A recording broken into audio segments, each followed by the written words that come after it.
Yo, what's up? Welcome sa Modern Tips 2.0. So ngayon ay may bagong video na naman tayo. At ngayon ay ituturo ko sa inyo kung paano kinoconfigure ang ating TP-Link EAP110 para sa VLAN setup ng ating Piso Wi-Fi. So ang gamit natin dito is Pisofy. So mag VLAN setup tayo, multi-AP na dalawang AP ngayon ang ating gagamitin, which is ang TP-Link EAP110. So ngayon ituturo ko kung paano ko siya kinoconfigure yung dalawa. At syempre para sa mga computer user at sa mga Android phone user, yung dalawa i-divide natin. Yung unang access point na EAP110 ay i-configure natin gamit ang computer at yung pangalawa ay i-configure natin gamit ang Android phone. At ipapakita ko na rin sa inyo yung setup natin na Piso Wi-Fi na isang bendo, dalawang access point na VLAN setup, Pisofy system. So tara na!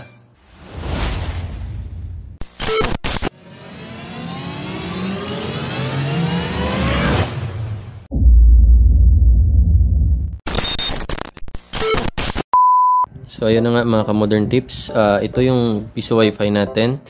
So papakita ko sa inyo itong lock na gamit natin kasi wala siyang cage sa loob ng tindahan nilalagay, sunulidan ng cage, kaya ito dapat ang gamitin natin na lock niya. So ito yung setup natin. Ayan. Papakita ko sa inyo. Ayan. So naka-centralized power supply tayo, naka-back converter tayo, step down, at yung relay natin, naka-relay din, at naka-coin slot tayo na universal, yung 1239 Pro. At syempre, ang gamit natin na board is Orange Pi PC. At meron tayong outlet dito sa loob, saksakan, at ang ating desktop switch na TP-Link, yung mumurahin lang yung tag 300. Ito usually yung ginagamit ko kasi smooth naman siya at wala namang problema sa connection, mabilis naman, lalo na pag malakas yung ISP. So dito may extra sa saksakan tayo dito, pero dahil dalawa yung AP natin, kailangan natin maglagay ng extra saksakan sa labas.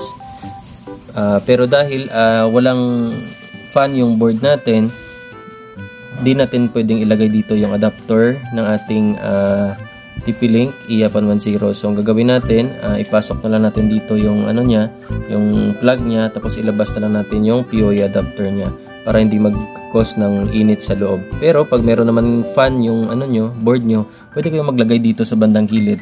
Ayan, sa bandang gilid or dito sa kabila kasi medyo may space pa naman siya. So yan yung natin, yung setup natin. Pisofy tayo, na-solve na natin yung kulang sa credit issue. At tingnan nyo lang sa ating mga video kung saan doon yung video natin na kung saan gumawa ko ng diagram sa setup na walang miscredit. So ngayon, itong dalawang access point, i-unbox ko muna to, tapos i-configure natin yung isa gamit yung computer, yung pangalawa gamit ang Android phone para sa mga walang computer. So ipapakita natin sa inyo kung ano nga ba yung technique or ano nga ba yung ginagawa ko para walang conflict na mangyayari kasi multi-access point ito. So dapat pag nag-connect siya dito sa isa, pag napunta siya dito sa kabilang access point, dapat nandun pa rin yung time niya, hindi nawawala. Dapat mawala yung tinatawag natin na random max. So ito yung ginagawa ko, ipapakita ko sa inyo.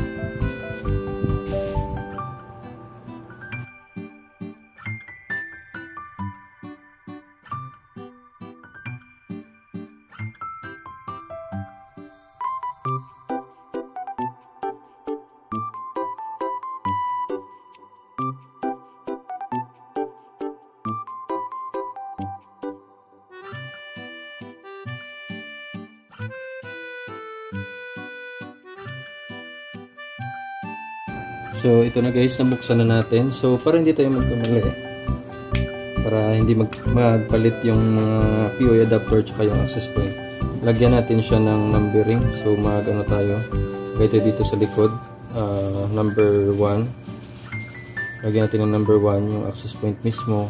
Tapos ito yung adapter, so lagyan natin to ng number 1. Ayan, lagyan natin ng number 1.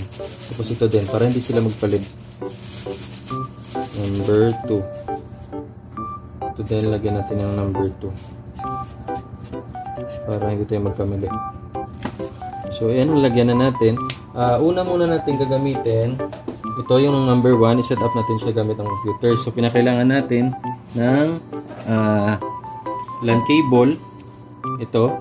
So, na-crimp natin to. Make sure lang natin na tama yung reading. So, gamitan natin ng LAN tester. So, itong mga ginamit natin, like yung EIA-110 natin na walang mintis, na gumagana talaga dahil may trusted ako na shop na sa Shopee kung saan ako bumibili, at meron siyang mega discount, kung saan nakakakaroon tayo ng malaking less, umaabot na minsan 1,000. So malaking bagay na yun para sa atin ng mga nagbibuild. So ayan, so dapat pag nag-reading siya 1 to 8 sabay-sabay yan, kasi pag hindi sabay ibig sabihin hindi tama yung pag-crimp. So ayan, tingnan natin yung kulay green. Ayan, so tama lahat. So, ibig sabihin, working to. Kaya, tuloy natin. So, anong gagawin? I-set up natin tong adapter. Ayan. So, tandaan na kung ang mga saksakan natin ay walang ganito, walang tatlong butas, so pwede nating i-remove to, yung dalawa lang iwan. Pero kung meron naman kayong adapter, pwede nyo namang lagyan. So, sa case natin, dahil wala tayong adapter, aalisin ko na lang to para hindi mahirap. So, ginagamitan ko lang siya ng pliers o long nose para makuha natin siya. Ayan. So, naalis na. Okay na yan. So, tapos, lagay natin dito. Ayan. Tapos, syempre, dito, may dalawang LAN port tayo, PoE at LAN. Yung PoE para yan sa access point kasi ito yung may kuryente, yung may power para ma-power up yung ating access point. So, dito natin siya ilagay sa PoE. Kasi yung LAN, papunta yan sa ating desktop switch, pang VLAN.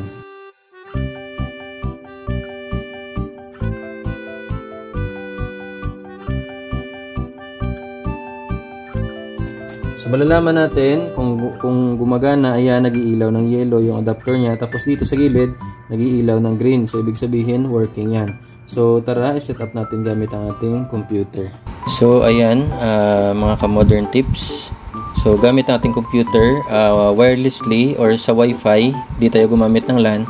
I-configure natin yung isang TP-Link natin, yung EIA-110, as VLAN para malagay natin doon, magamit natin sa ating piso Wi-Fi. So, dalawang access point, ito yung unahin natin. So, dito sa Wi-Fi natin, i-open natin to. Ayan. Meron tayo dito TP-Link na 2.4G GHz. Ayan, i-click natin yan. Tapos, i-connect natin automatically. Mag-connect muna tayo. Sa mga walang Wi-Fi yung computer o laptop, pwede kayong gumamit ng LAN cable. Isaksak nyo lang dun sa LAN port ng ating PoE adapter at mismo sa laptop o computer. Same lang yan. Ayan, so connected tayo, no internet and open. So, since connected tayo, ang susunod na gagawin ay dito sa Windows search natin, i-type natin yung control panel. Control panel. Ayan. Click natin to sa taas, control panel app. Tapos dito sa control panel app natin, i-click natin yung network and internet. Sa network and internet, i-click natin yung network and sharing center. Dito makikita natin view your active network. So ito yung active natin, yung TP-Link 2.4G no internet access. So dito sa bandang kaliwa, click natin yung change adapter settings. Ayan. So meron tayong tatlo dito. Kung naka-Wi-Fi kayo, ito yung Wi-Fi 3, ito yung Wi-Fi, ito yung i-click gamitin natin. Pero kung wala kayong Wi-Fi, naka-LAN kayo, dito tayo sa Internet 4, yung internet. Kaso dahil ito yung gamit natin, i-click natin to, right-click, tapos click yung properties. Dito sa ating properties, hanapin natin itong Internet Protocol version 4. I-double click natin yan. Ayan. Once na-click natin yan, yung nakaselect is obtain an IP address automatically. Gagawin natin, i-check natin to or ilipat natin sa use the following IP address. Ayan. Dito sa IP address, yung default kasi na IP address ng EIA-110 is 192.168.0.254. So gagawin natin yung last niya na 254, mamili tayo ng number sa dulo na maliban sa 1 tsaka sa 254. So kahit ano dyan ilagay nyo, working yan. Halimbawa, ang gagawin ko 192.168.0. Yung dulo lang ang papalitan natin. Hindi pwedeng 254 ilagay natin kasi yan yung default. Dapat i-change natin. Hindi din pwede 1 kasi yan yung gagamitin natin sa default gateway natin. So dito, pwede tayo maglagay ng 2, pwedeng 3, pwedeng 4, pwedeng 13, pwedeng 12, or kahit ano, basta hindi lang 254 at 1. So gagawin natin dito, 2 lang ilalagay ko. Pag click natin ng subnet mask, automatic may lalabas na yan. Huwag na natin galawin yan. Dito sa default gateway, pwede naman lagyan ninyo or pwede naman na hindi. So ako, para walang problema, nilalagyan ko talaga ng 192.168.0.1. Ayan. So kung manotice ninyo, ayan, pinagkaiba nila. So bakit di ko ginamit yung 1 dito? Kasi sa default gateway, siya yung gagamitin ko. Tapos yung default na IP address niya, 0.254, kaya hindi ko siya ginamit. So yan lang gamitin natin. Dito pwede kayong maglagay or pwede din hindi. So okay, tapos okay lang tayo. So ayan, identifying na siya. Antayin lang natin lumabas yung yung pangalan ng network. Tapos okay na yan. Ayan, unidentified network. So, ibig sabihin, na-change na natin ang IP address. Susunod na gagawin, punta tayo ng kahit anong browser. Okay, dito tayo, sa guest mode tayo. I-type natin yung default IP address ng ating IAPON10, 192.168.0.254. Ito yung default DHCP IP address niya. So, click natin yan. And boom, ayan na, lumabas na yung portal niya. Yung natin, yung default natin dito, pag bagong bili or bagong reset, ang default dito na username is admin, small letter lahat. Ganon din ang password, admin din, small letter lahat. Login lang. O, ayan na, nasa quick setup na tayo. Let's get started. And dito, kailangan nating palitan ng username at password bago tayo makaproceed sa next. So, gagawin natin, lagay kayo ng kung ano yung gusto nyo. Admin sa akin, tapos dito sa akin, lalagyan ko lang siya ng sarili kong password. Siguraduhin nyo na hindi nyo malilimutan para hindi tayo magka-problema. Ayan, so wag natin itong i-check ang enable. Next na tayo. Ayan, so sa dalawa pwede kayong mamili AP mode at repeater mode. So dahil access point ang purpose natin dito tayo sa AP mode, i-click natin yan, select, tapos next. Ayan, configure wireless settings. So pwede nyong palitan na dito yung SSID, depende sa inyo, pero advice ko, wag muna, skip muna tayo. Mamaya na natin siya i-change para hindi tayo mahirapan sa pagpasok. So ayan na, yung password natin, tsaka yung pangalan. Tapos ito, check natin kung saan tayo connected. So dahil connected pa rin tayo sa TP-Link, click natin tong I have connected to SSID. So dito na tayo. Ang gagawin natin dahil nakapasok na tayo, unang gagawin is i-change natin yung kanyang wireless. Click natin yung wireless, tapos punta tayo sa VLAN. Dahil naka-disable ito by default, i-enable natin. Ayan. So, dito sa VLAN ID, kailangan nating palitan to. Depende sa kung anong OS yung gamit nyo. Halimbawa, LPB 13 yung ginagamit dito. Pero dahil Pisofy tayo, or Pisofy ako, 22 yung ginagamit ko. Matapos mong ma-enable at malagyan ng VLAN ID, i-click mo yung save. Ayan. So, naka-save na. Check natin dito sa wireless settings. Ayan. So, naka-ano na tayo. Naka VLAN 22 na tayo. Ang susunod ko na ginagawa ay pinapalitan ko yung IP settings niya into static. Dalawa kasi yung pagpipilian. Pwede namang hindi siya galawin, like dynamic lang, or pwede namang galawin nyo siya, gawin yung static. So, bakit ba ginagawa naming static or bakit pinapalitan namin siya ng static? Ang purpose kasi nitong dalawa, pag dynamic kasi, once nakasaksak siya sa router or sa desktop switch at connected sa Wi-Fi, hindi mo ma-access ang ating access point. Hindi mo siya ma-access. Kailangan mo siyang i-remove muna sa piso wifi, tapos i-off mo ulit at i-on bago mo siya ma-access, or kailangan mo siyang i-reset kasi minsan mahirap talaga i-access. Pero once pinalitan natin ng static at nalagay tayo ng sarili niyang IP address, depende sa atin, yan yung ang nagagawa nito is that kahit connected siya sa piso wifi, lahat, kahit nakasalpak siya at nandun lang tayo sa isang access point, pwede natin lahat i-control, or pwede natin lahat ma-access yung mga access points natin kahit nasa main nasa main access point lang tayo. Yan yung nagagawa ng static. Ayan, halimbawa, meron ka 5 access point, tapos gusto mong palitan lahat yung pangalan, di mo na kailangan pumunta sa malayo para mapalitan yung bawat SSID nila, dahil dito pa lang, kahit nasa isang access point ka lang, kaya mo sila lahat i-access. So dito gagawin natin static. Ayan, so IP address niya, ito yung default niya, yung sabi ko kanina. So papalitan ko to, ang ginagawa ko dito,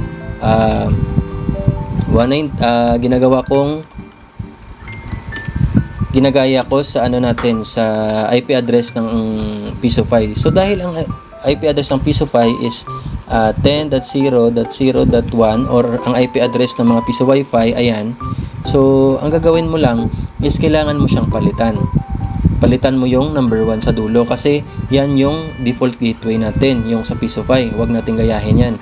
From 1 to 254. So ang gagawin mo, huwag mong gamitin yung 1 at yung 254. Mamili ka ng number na nasa kalagitnaan nila. So yung ginagawa ko, naglalagay ako ng mga gap, kasi kung may plano akong maraming access point, dapat may gap talaga yan para hindi magka-conflict. Halimbawa, una kong gagawin, sa 150 ko siya ilagay. So itong access point ko na una is 150 yung ilalagay ko. Tapos dito sa IP mask niya, yung Pisofy kasi is 224. So palitan natin to ng 224. Ayan. Gayahin nyo lang yan. Tapos dito sa gateway, lagay natin yung sa Pisofy. Ayan, 10.0.0.1. Para kahit nakakonect tayo sa piso wifi, kaya nating i-access itong IP address na 10.0.0.150. Ayan, so tandaan nyo lang yan, isulat nyo lang or lagay nyo dun sa So, kasi ako, alam ko na yan, lahat ng mga ko, yan yung IP address niya. Kaya di ako nakakalimot. Dito pwede mo lagyan, pwede naman hindi. Pero ako sanay na ako, nilalagyan ko siya ng DNS ng Google, at yung isa nakalimutan ko na. Gamitan natin ng Google secondary. Ayan. Optional naman yan. Pwede naman hindi, pwede naman oo. Ayan. Save na natin. So, kung tingnan natin dito sa taas, matapos natin yung i-change, mag-iiba yan. Ayan. 10.0.0.150 na yung IP address, pero hindi siya makakonect. Hindi tayo makakonect sa ating access point. Ang gagawin natin, balik tayo dun sa control panel. Ito, i-right click natin yan, properties. Punta tayo ulit sa Internet Protocol version 4. Papalitan natin itong ating IP address. So dahil hindi na siya 192.168, papalitan natin siya ng pang piso wifi. Halimbawa, ito 10.0.0. Ano naman ang ilalagay natin dito? So dahil 150 yung nilagay natin, ilagay natin siya sa exception. So hindi tayo pwedeng gumamit ng 10.0.0.1 dahil sa piso wifi yon, at hindi naman tayo pwedeng maglagay ng 10.0.0.254 kasi yan yung dulo. So gagawin natin, pwede tayong gumamit ng 2, 3, 4, 5, 6, 200 or whatsoever. So 2 lang ilagay natin. Sa subnet mask, wag nang galawin yan, automatic na yan. At dito sa default gateway, lagay natin yung sa piso wifi. Ayan, 10.0.0.1. Dito pwede kang maglagay, pwede ring hindi. So okay. Ayan, okay na yan. So identifying, hintayin muna natin. Ayun.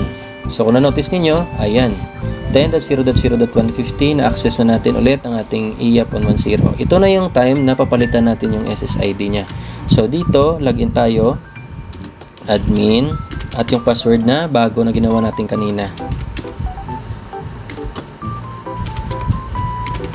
Ayan.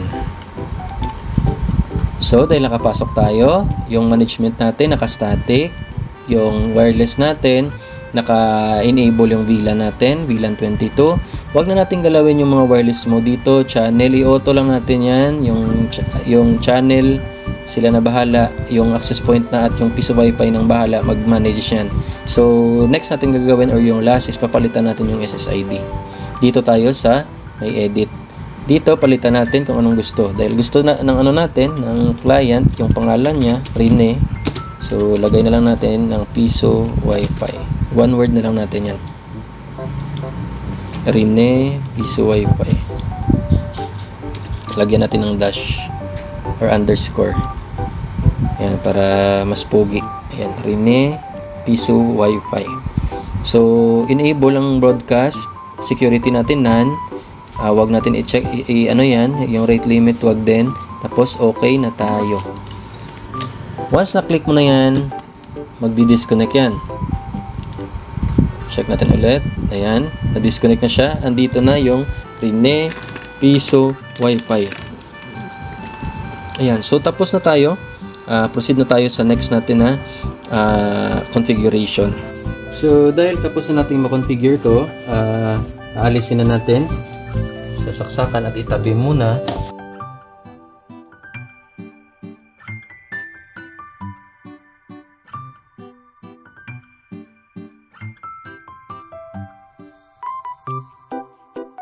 Ayan, umilaw na. So, gumagana ang ating access point. So, gagamitin natin ngayon yung Android phone natin sa pag-setup nito as VLAN. So, ito na. Gamit ang ating Android phone ay i-set up natin or i-configure ang ating pangalawang access point para sa VLAN setup natin na Pisofy. So, isi-set up natin sa as VLAN 22. So, unang gagawin, itingnan muna natin sa ating Wi-Fi list yung TP-Link. So, ayan na, TP-Link 3D4 yung dulo. So, connect tayo dyan. Connect muna tayo. Yan yung unang step. Once connected na tayo, i-click natin tong settings sa gilid. Sa bandang gilid. Ayan. Sa baba, yung IP settings, papalitan natin. Gawin nating static. Dito, meron siyang sarili niyang IP address. So, gagawin natin, papalitan natin yan. Katulad kanina nung sa, ano natin, yung sa PC, papalitan lang natin yan ng 2. Dito sa gateway natin, papalitan natin yan ng 100 or 1. Ayan. Tapos, DNS kahit wala na yan or pwede meron, pwede namang wala. So, save na natin yan. Matapos ma-save, check natin kung connected pa rin tayo. So, ayan, connected pa rin tayo sa TP-Link. Ayan. Punta na tayo ng browser natin, kahit anong browser. So, Chrome gagamitin ko. Dito, lagay natin yung IP address niya na default. Ayan, 192.168.0.254. So, click natin tong wizard. Ayan. So, ayan, ano lang natin yan. I-continue to site. Depende sa mga cellphone nyo. Kasi yung sa akin may security. So, ito na yung IAP 110 outdoor. So, login tayo. Yung default niya is admin, small letter lahat. Ganon din yung password. Admin din. Login tayo. Tapos dito, quick setup. Let's get started. Dito kailangan nating palitan yung username niya tsaka yung password para makaproceed sa next. So gagawin natin, sa akin, gawin ko lang admin ulit. Tapos yung password lang papalitan ko. Ayan. Ayan. So dito, confirm nyo lang ulit.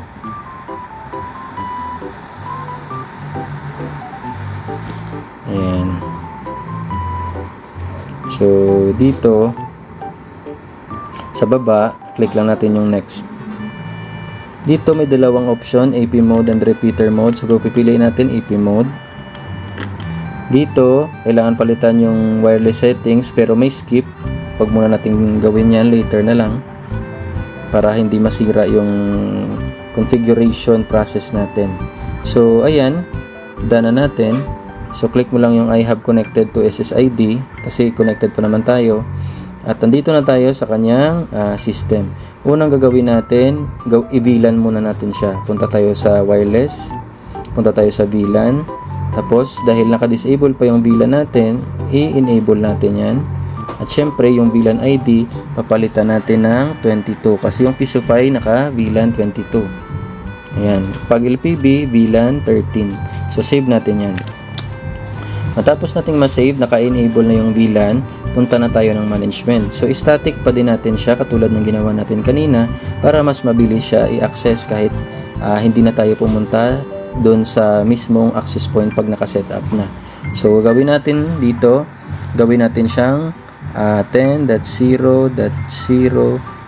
Dahil nagamit na natin yung 150, pwede tayong magbigay ng gap kahit tag 50 lang. 200 ilalagay ko, 150 tapos 200. Ayan.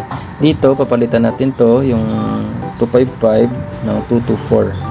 Tapos dito sa ating default gate sa gateway natin, lagay natin yung gateway ng Piso Wi-Fi.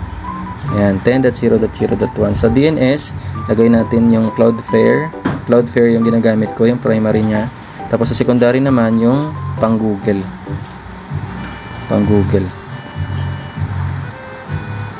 Ayan. So, save na. Pero optional lang naman yan. Save na tayo. So, dahil ito na, yung 10.0.0.200, yung bagong IP address natin, hindi tayo makapasok kahit i-continue to site pa natin yan. So, hindi na natin ma-access yung access point. Ang way dyan, para ma-access natin siya, or para ma-access natin siya, punta tayo ulit ng Wi-Fi, punta tayo ng settings dito sa TP-Link. Sa baba, sa static, palitan natin yung kanyang IP address ng 10.0.0.2. Ayan. So, bakit ganyan? Kasi yung ginawa natin kanina, pinalitan natin ng 10.0.0 kung saan ito yung IP address ng Piso Wi-Fi. So, ito ang ginamit natin kasi hindi pwede gamitin yung 1 at hindi pwede gamitin yung 200, 150 at 254 kasi may nagmamayari na doon. Sa gateway, lagyan natin ng pang Piso Wi-Fi, 10. Automatic na yan. Nagkukusa na siya. Pag delete natin, ayan. Tapos dito, pwede mong lagyan ng DNS, pwede naman wala. So, sige, try natin lagyan dito. Gayahin natin. Tapos 8 at 8. Ayan, save. Balik na tayo dun sa Chrome. Magugulat ka na lang. Pag scroll natin ito or pag refresh, makakapasok na tayo. So, ayan. Ganun lang kadali. Lagyan natin yung bagong username at password natin.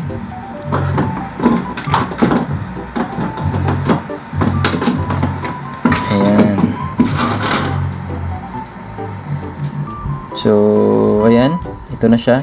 So, dahil napalitan na natin yung kanyang IP address na static na siya, napalitan na natin yung VLAN niya, punta na tayo sa pagpalit ng kanyang SSID. So, yung SSID niya, ito pa lang, nakatipiling pa, VLAN ID 22, SSID broadcast enable, security mode wala, hindi siya naka-guest network. So, edit natin to, tapos dito, papalitan natin yung pangalan niya. So, dahil isang Piso Wi-Fi lang to, dapat same talaga yung SSID para hindi mag-random up. Ayan. So, Rene _ Piso Wi-Fi. So, yan ang gayahin natin para kahit saan pumunta yung client, ganun pa rin yung time nila.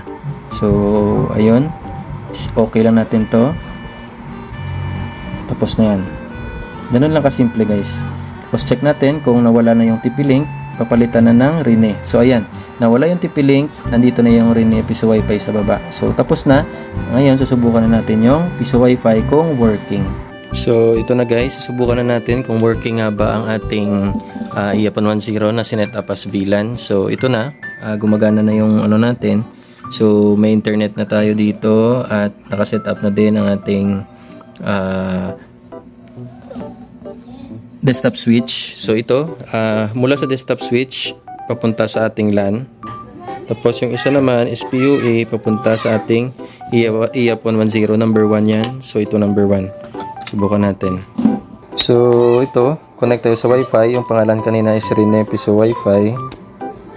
Connect tayo, hanapin natin siya. So, pangalan is Rinepiso Wi-Fi. Ayan. So, ayan. Pag-click, agad-agad nag-sign into network. Click lang natin yung pop-up niya. So, ayan. Ang bilis. Agad-agad. So, ayan siya. So, try natin. Insert coin. Ayan. May pa-music pa.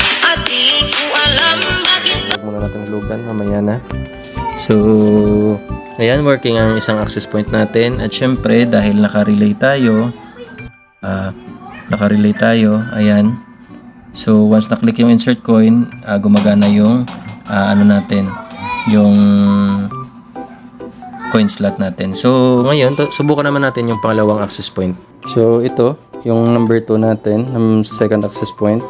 Ayan, number 2 yan. Hindi magkapareho yung kanina. So, ayan, umiilaw na siya, green.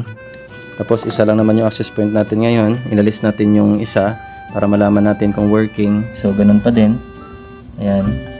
So ngayon subukan natin. Pumunta ng Wi-Fi. So currently connected tayo sa DLB ISP. So ngayon click natin tong Rinepiso Wi-Fi.